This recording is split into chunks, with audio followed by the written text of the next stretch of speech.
So what happens tonight? I don't know, but I'm just gonna be honest with you. I'm gonna watch this game. I'm still rooting for the Panthers, even though if you had to ask me if you wanted to place a bet or something, that you take the Oilers. And I know that's a weird thing to say. I know, but it's not looking good for the Panthers. And we have seen some chokes in this league. Okay, we've seen these chokes in the, you know in this league. I mean, the San Jose Sharks. I mean, had that, but it wouldn't. It's not as bad as what could happen tonight.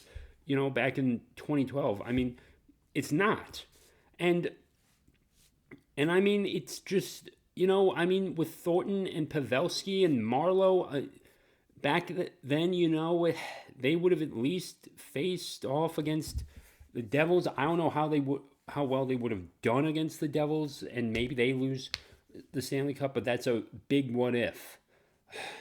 The Florida Panthers, 3-0, and then this. Maybe I thought McDavid's not going to at least roll over. I think they'll win. I think the Oilers would win Game 4, and well, they did 8-1. And then it's like 8-1. That was I mean, there were games where it was 7-0.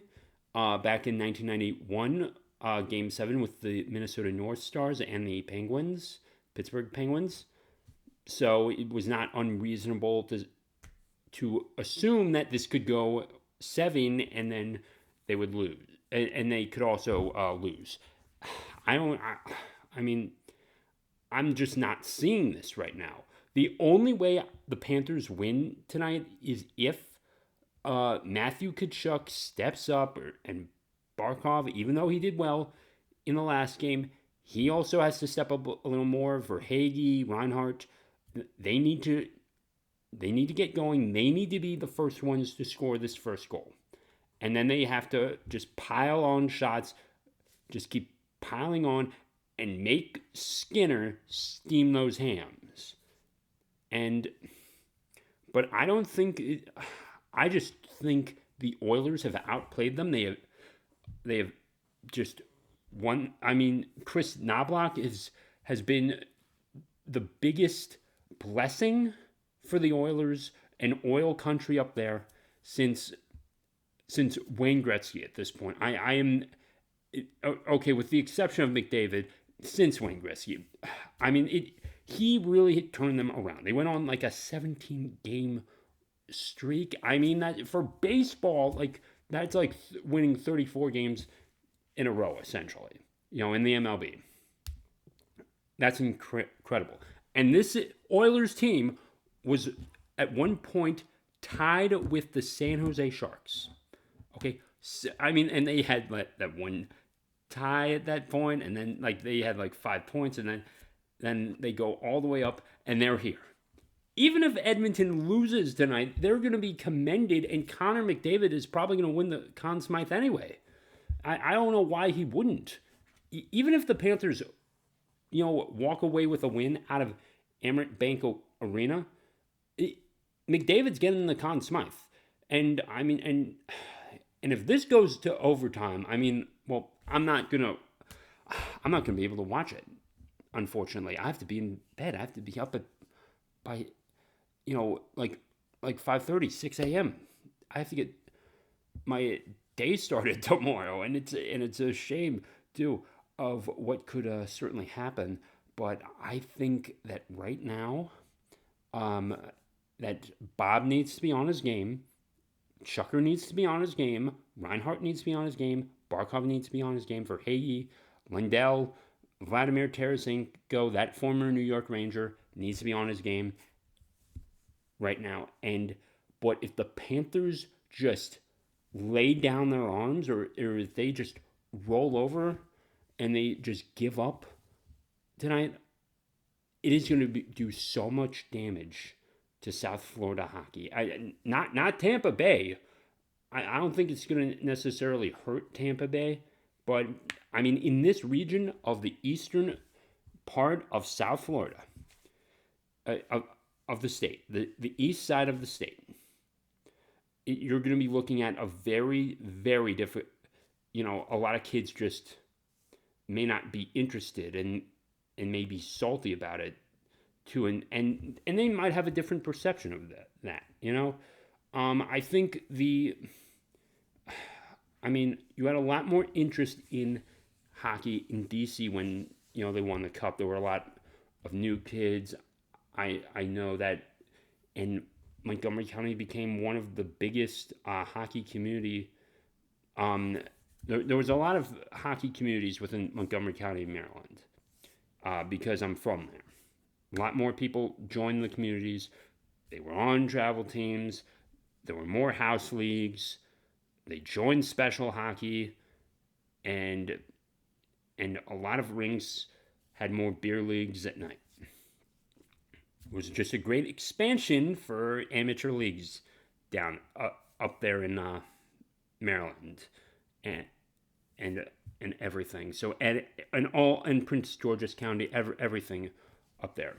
But I think you're gonna have maybe some kids are gonna be like, I don't see the point in playing this anymore if you could just go 3-0 and then just lose it all. I mean, I think that's going to turn off a lot of people to hockey, and the fans are not going to. I think the fans might not show up as well next year if they lose, because they will be like, you did everything right. We have paid these tickets. We have filled this arena for you. That is hockey specific.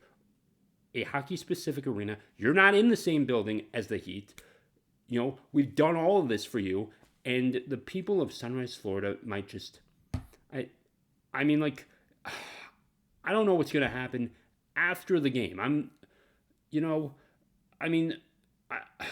It's like, if Connor McDavid is listening to this or watching this by any chance, and he has won the Stanley Cup and the Conn Smythe, on the day after I've posted this, I want to say, congratulations to whoever won the Stanley Cup and the Conn Smythe. Maybe it's two people.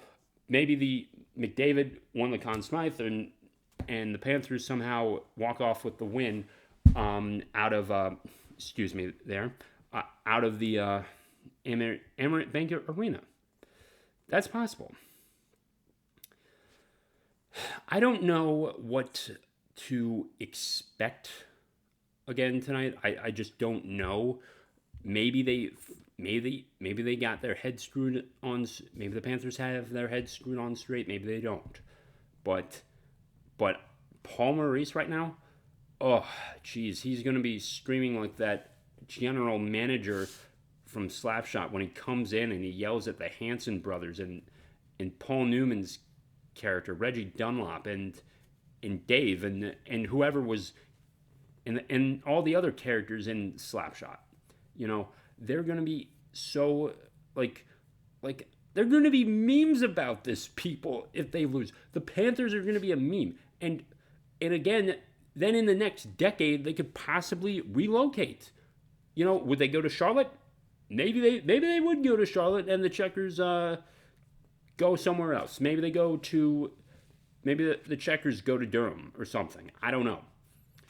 But or maybe if the Heat want to build a new arena, maybe they go to Miami. That's also possible. But what are we?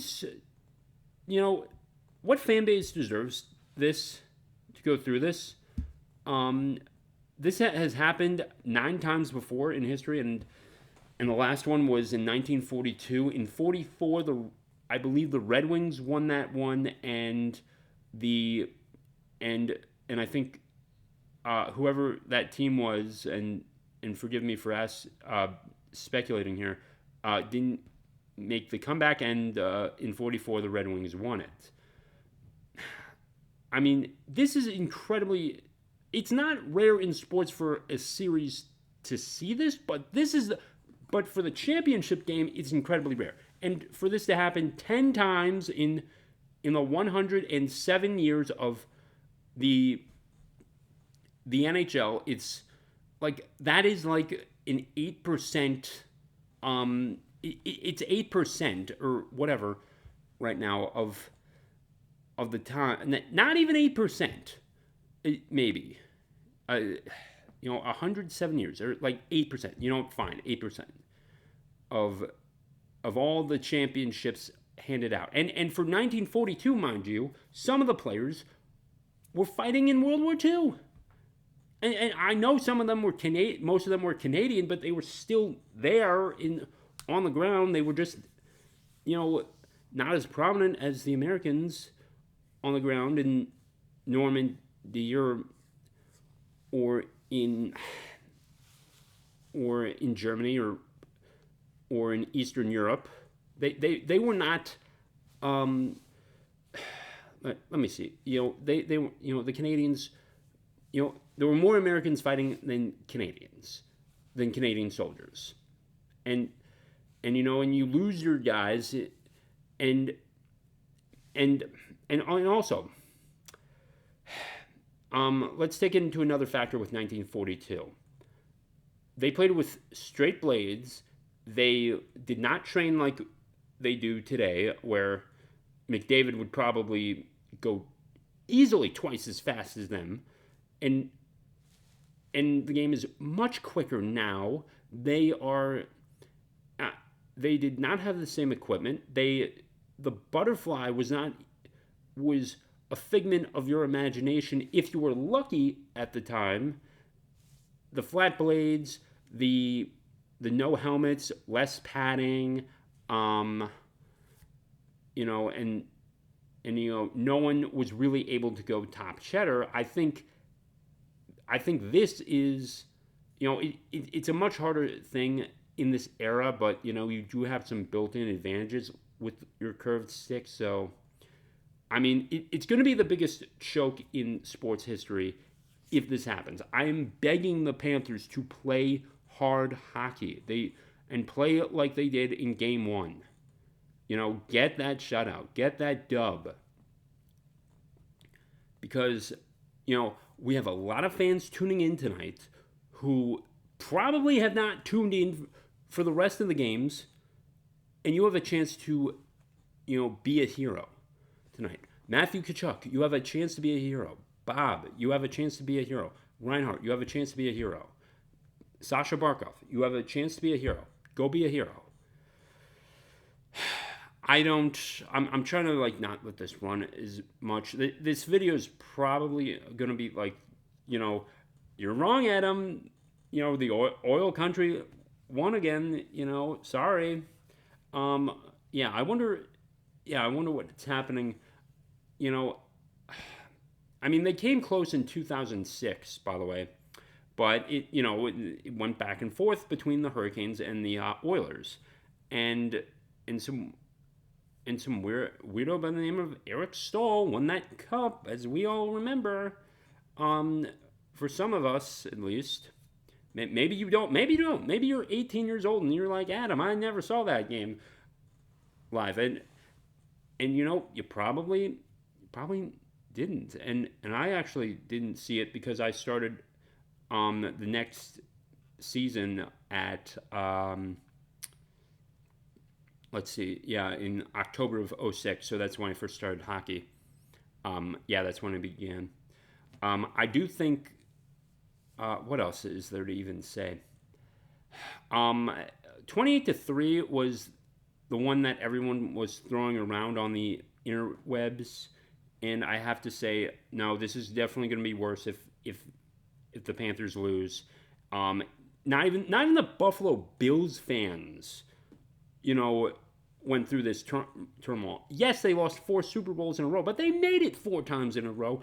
And, they weren't in, in that 28-3 position that the Falcons were in any of them. They ran into a tough Redskins team. They ran into a tough New York Giants team. They ran into the Cowboys. And after everything, they just didn't have it. But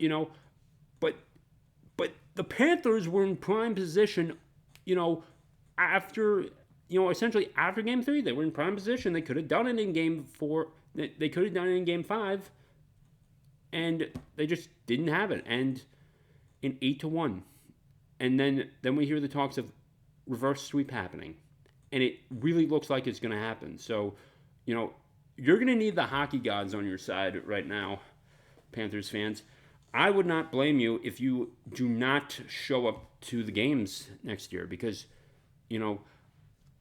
Paul Maurice will be the most unluckiest coach of all time if the Panthers lose. I really will feel bad for him more than anyone. More than I feel bad for Chucker or Bob or Sasha Barkov or whoever on that team. Because Paul Maurice, I mean, if you're looking for job stability, a hockey head coach is not going to be the thing. And he'll probably go somewhere else. He'll probably, whether he resigns or something, he's going to go somewhere else soon enough. And you know who would be grateful to have a head coach like Paul Maurice? The San Jose Sharks.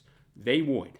Because they would love the opportunity to just sniff this up.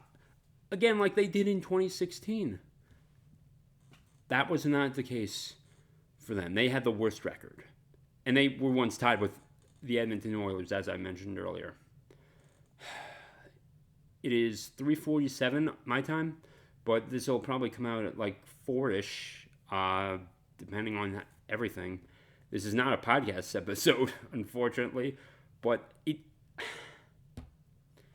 what am I supposed to say about the Panthers if they lose? Am I still going to go to Amerant Bank Arena or FLA Live or BB&T Arena or whatever we're going to call this arena? We're going to call this, the empty ice den at this point, because no one's going to want to show up, because that is the biggest heartbreak of all time. Jeez, I forgot. I forgot who said this. Maybe I'll just give you a shout out or something later in the comments. But if the Panthers lose tonight, if they lose tonight, this is like, it would be like getting cheated on by your fiance before the wedding ceremony, and then the wedding ceremony is off, and you save yourself some financial turmoil in the process, though, so that, I guess that's, the one benefit of that, in that scenario, but that's probably the best comparison, to this at this point. But I don't want to see them lose. I don't think any fan base deserves to go through it, but I still think that Connor McJesus and Leon Draisaitl are going to find a way to win this, and it's going to be the greatest comeback of all time for the Oilers. But actually, I'm not even sure if it would be the greatest comeback of all time, because I'll see this as the biggest collapse of all time. That I'll just say right up front. But boy, I mean, like, through what I grew up with the Baltimore Orioles being crap, with a very mediocre Baltimore Ravens team and a crappy Redskins team, and when we got the Nationals, they were decent, in the DC area, and then we had the Wizards and everything, and until the Capitals started to get momentum, and until Alexander Ovechkin really started to get 60-goal seasons. I mean, the Capitals were crap. I mean, with the old Adam Oates Capitals, going back there, even with Ole the goalie, and they made it in '98. I mean, they really were not anyone's team at that point. They were not they weren't the no one walked around like, hey, I'm a Washington Capitals fan.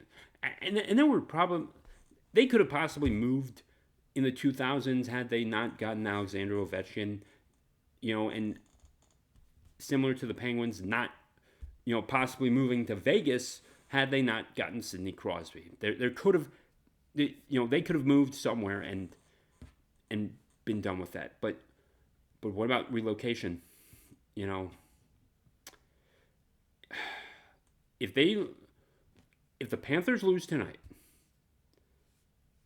and don't be surprised if they get relocated in the next decade. Just don't. They'll find a home. They could go to Atlanta. They could go to Hartford. They could still be in the Eastern Conference. They'll find a spot. They'll find a spot. I mean, don't be surprised. I mean, do not be surprised if they go in the next decade after all of this, if they lose. I'm just saying. It could be the biggest. This could be the biggest collapse in sports, at least in Big Four sports history. I don't know much about the MLS, but at least in all of the Big Four in North America, it will be the biggest collapse of all time if the Panthers don't win. That's all I have to say. Let me know what your thoughts are in the comments down below. And with that being said, take care.